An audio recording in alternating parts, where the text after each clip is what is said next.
Ma'am ఇప్పుడు శ్రావణ మాసంలో మనకి కృష్ణ జన్మాష్టమి వస్తుంది గదా! అవును. సో, జన్మాష్టమి గురించి కొంచెం తెలియజేయండి. శ్రావణ మాసంలో మనకు చాలా పండుగలొస్తాయి. హ్మ్. వరలక్ష్మి వ్రతము మొదటి వారం నోచుకునే వాళ్ళుంటారు. రెండో వారం రెండో వారం యాక్చువల్‌గా కథ ప్రకారం పౌర్ణమి ముందర వచ్చే శుక్రవారం రోజు నోచుకోవాలి. అవును. అప్పుడు ఎవరికైనా ఏమన్నా ఇబ్బందులొస్తే హ్మ్. మూడో వారం, నాలుగో వారం గూడా నోచుకుంటూ ఉంటారు. హ్మ్. శ్రావణ మాసం అంతా ఇలా నోచుకునే క్రమంలోనే మనకి కృష్ణాష్టమి గూడా వస్తుంది. హ్మ్. ఇంకా రక్షాబంధన్ రాఖీ పండగ గూడా వస్తుంది. అవును. సో, వీటన్నిటికి ఏంటంటే ఒక ప్రత్యేకత ఉంది. అలా కృష్ణాష్టమికి ఉన్న ప్రత్యేకత ఏంటంటే, మనకి భాగవతంలో మంచి కథ ఉంది. హ్మ్. దాంట్లో కృష్ణుడును, కుచేలుడు చాలా మంచి స్నేహితులు. హ్మ్. కృష్ణుడు, కుచేలుడు చాలా మంచి స్నేహితులు అవ్వటంతో, చిన్నప్పుడు ఎందుకు వాళ్ళిద్దరూ అంటే వాళ్ళు మంచి స్నేహితులు ఎలా అవ్వగలిగారంటే, యాక్చువల్‌గా కుచేలుడి పేరు సుదాముడు. హ్మ్. ఆయనకు వాళ్ళ తల్లిదండ్రుల పేరు పెట్టింది సుదాముడు. హ్మ్. ఆయన తర్వాత కుచేలుడు ఎందుకయ్యాడో మళ్ళీ తర్వాత చెప్పుకుందాం. హ్మ్. ఈయన సుధాముడు అన్న పేరుతో ఉన్నప్పుడు ఈ శ్రీకృష్ణుడు ఆయన ఒకే క్లాస్‌లో ఉన్నారు. అంటే క్లాస్‌మేట్స్ ఇద్దరు. హ్మ్.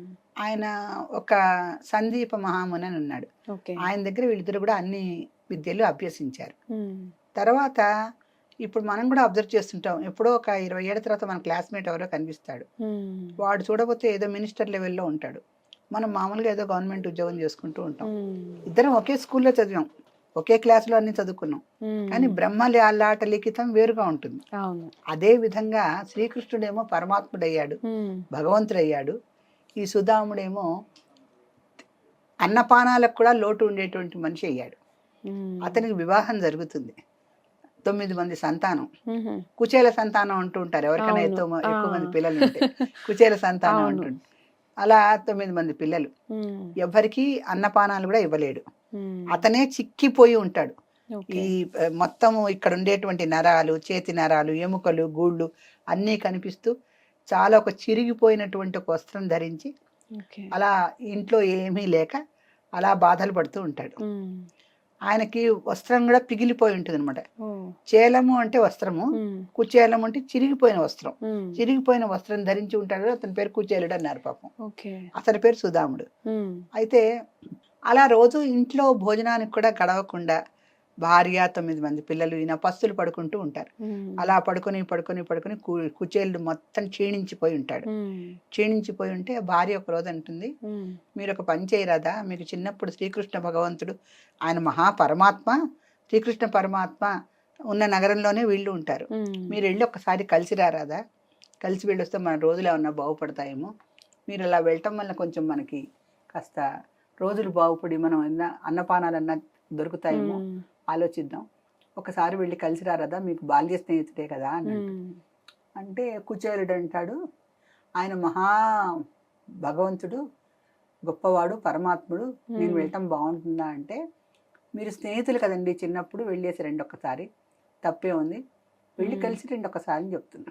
అయితే ఈయన అడుగుతాడు, వెళ్ళాలంటే ఎవరి దగ్గరికైనా ఓ పండో పత్రమో ఫలమో అంటారు కదా, ఏదో ఓ పండన్నా తీసుకెళ్ళి వాళ్ళ చేతిలో పెట్ట ఉట్టి చేతులతో వెళ్ళంగా ఎక్కడికి. అవును. స్నేహితుడి దగ్గరికి, గర్భవతి దగ్గరికి, గురువు దగ్గరికి, హ్మ్. స్త్రీల దగ్గరికి ఉట్టి చేతులతో వెళ్ళకూడదని వెళ్ళొద్దు. శాస్త్రం. హ్మ్. అందుకని వెళ్ళేటప్పుడు ఏదైనా ఓ పండన్నా తీసుకెళ్ళాలి కదా, మన ఇంట్లో అన్నా ఉన్నాయంటే ఏమీ లేవంటున్నాడు. హ్మ్. అంతా వెతికి చూడు ఏమన్నా ఉంటే కొంచెం అన్నా తీసుకెళ్తానంటే, హ్మ్. ఆ అటుకులు కొన్ని హ్మ్. అవి తొందరగా పురుగు పట్టవు, అవి మాత్రం ఉండిపోయి ఉంటాయి. హ్మ్. అటుకులు కొన్ని మిగిలింటే అవి కాస్త తీసుకొచ్చి ఆయనకి ఇస్తుంది. హ్మ్. అది మూట కట్టడానికి కూడా వాళ్ళ దగ్గర ఏమీ వస్త్రం ఉండదు. ఓకే. అప్పుడు ఈ చిరిగిపోయిన వస్త్రంలోని ఇట్ట తీసుకొచ్చి కొంచెం దాంట్లో అటుకులేసి పైన కాస్త కాస్త ఎక్కువగా గట్టిగా ముడేస్తే చిరిగిపోతుంది మళ్ళీ ఆ వస్త్రం కూడా. ఆ! అలా మెల్లిగా తేలికగా ఒక ముడి వేసి పంపిస్తుంది. ఈ అటుకులు హ్మ్. ఇవ్వండి మీ స్నేహితుడికి, హ్మ్. వెళ్ళి రండి అని. ఈయన అక్కడికి వెళ్తాడు. హ్మ్. శ్రీకృష్ణుడు యొక్క భవనానికి వెళ్తాడు. ఓకే. వెళ్తే అక్కడ భటులు ఉంటారు కదా, వాళ్ళు అవును. ఏంటి నువ్వు ఏ పని మీద వచ్చావు ఏంటంటే వాళ్ళు పంపించరు. హ్మ్. పంపించకపోయేసరికి నేను శ్రీకృష్ణుడి యొక్క బాల్యమిత్రుడిని, హ్మ్. నా పేరు సుధాముడు, హ్మ్. చెప్పిరండి అని పంపిస్తాడు. హ్మ్. పంపిస్తే వాళ్ళు లోపలికి వెళ్ళి చెప్తారు. ఓకే. చెప్తే ఆ సమయంలో శ్రీకృష్ణుడు ఎలా అంటే తన రుక్మిణీదేవితో కలిసి హ్మ్. నిజశయన మందిరం అని ఉంటుంది వాళ్ళకి, అంటే ఓకే. పర్సనల్ బెడ్రూమ్ అనమాట. అవును. ఆ హ్మ్. నిజశయన మందిరంలో ఆయన హాయిగా విశ్రమిస్తూ సరస సల్లాపాలు కబుర్లు చెప్పుకుంటూ ఉంటారు వాళ్ళు. హ్మ్. సుధాముడు వచ్చాడని చెప్పంగానే ఒక్కసారి లేస్తాడు. హ్మ్. రుక్మిణీదేవి అంటుంది, ఏమిటి ఇలా లేచారంటే, హ్మ్. నా బాల్యమిత్రుడు వచ్చాట, నేను హ్మ్. వెళ్ళి రిసీవ్ చేసుకోవాలి. గబ గబ గబ ఆయన ఆ అద్భుతమైనటువంటి వనంలోంచి బయటకు వచ్చేసేసి ఆయనను కావలించుకొని లోపలికి తీసుకెళ్తాడు. లోపలికి తీసుకెళ్ళి అందరూ ఎవరు వచ్చిన నారదాది మహామునులు వచ్చినా ఒక పెద్ద రాజకొలువు ఉంటుంది, అక్కడే కూర్చోబెట్టి మాట్లాడతాడు. కానీ కుచేలుడు వస్తే అక్కడ కూర్చోబెట్టాడు. కూర్చోబెట్టకుండా సరిగ్గా తన సైన్య మందిరం అంటే పర్సనల్ బెడ్రూమ్ లోకి తీసుకెళ్లిపోతాడు. తీసుకెళ్లి ఆ పట్టు పరుపుల మీద కూర్చోబెడతాడు. కూర్చోబెట్టి కర్పూరము, చందనము, అన్ని చల్లటి పదార్థాలను పాపం ఎండలో నడిచి నడిచి నడిచి వస్తాడు. సుధాముడు చాలా నడిచి నడిచి నడిచి వస్తాడు. వచ్చేసరికి అమ్మో ఇంత దూరం నడిచి వచ్చాడు, సొమ్మసిల్లిపోతూ ఉంటాడు అనమాట.